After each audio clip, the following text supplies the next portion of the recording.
In this video, we're going to go over the step-by-step process on how to create a pending order in MetaTrader. So what's up guys, this is your host back again with another video. And today I want to teach you something pretty cool. Because if you are someone who uses MetaTrader on a daily basis, and you have yet to use this feature, you're seriously missing out. So make sure you watch this video all the way to the very end, so you learn exactly how to do this. And of course, don't forget to hit that like button. So in trading, sometimes there are opportunities that you don't want to miss out on. But either you're not looking at the screen, or maybe you're waiting for a certain condition to be met before you enter a trade. Well, in this case, you're in luck because MetaTrader has a really cool feature which is called pending orders. So basically, you can place an order and tell the software, okay, if this happens, then execute my order. And it will do everything automatically for you, giving you much more time to focus on other things. To get started, all you need to do is right-click on the chart and then click on Trading. From here, you want to select New Order. Then, on the top left corner, you want to make sure that you select the type to be pending order.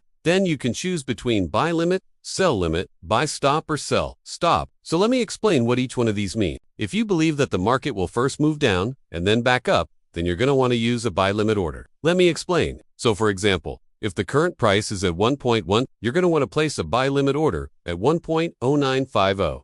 So basically, you're telling the software, okay, if price goes down to 1.0950, then execute a buy trade for me. The second type of pending order is a sell limit. So if you believe that the market will move up and then back down, then you're going to want to use a sell limit. For example, if the current price is at 1.1, you're going to want to place a sell limit at 1.1050.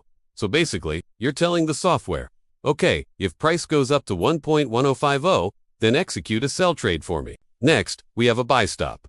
And this is for if you believe that the market will break up and continue going higher. For example, if the current price is at 1.1, you're going to want to place a buy stop at 1.1050.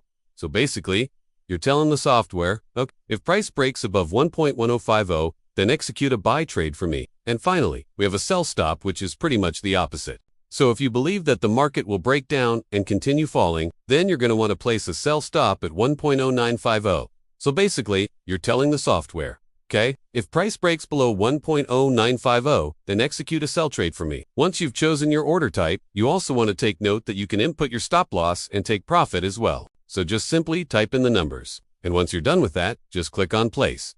And that's it. You have now successfully created a pending order. As you can see on the chart, you will now see the order right here, but it will not execute until the price hits the level that you have set. And the great thing about this is that you can actually combine pending orders with supports and resistance. So basically, this gives you a lot more flexibility when it comes to trading. And if you want to know more about supports and resistances, make sure you check out my video on that topic. Anyways, I hope you enjoyed this video. Make sure you leave a like if you did, and I'll see you guys in the next one.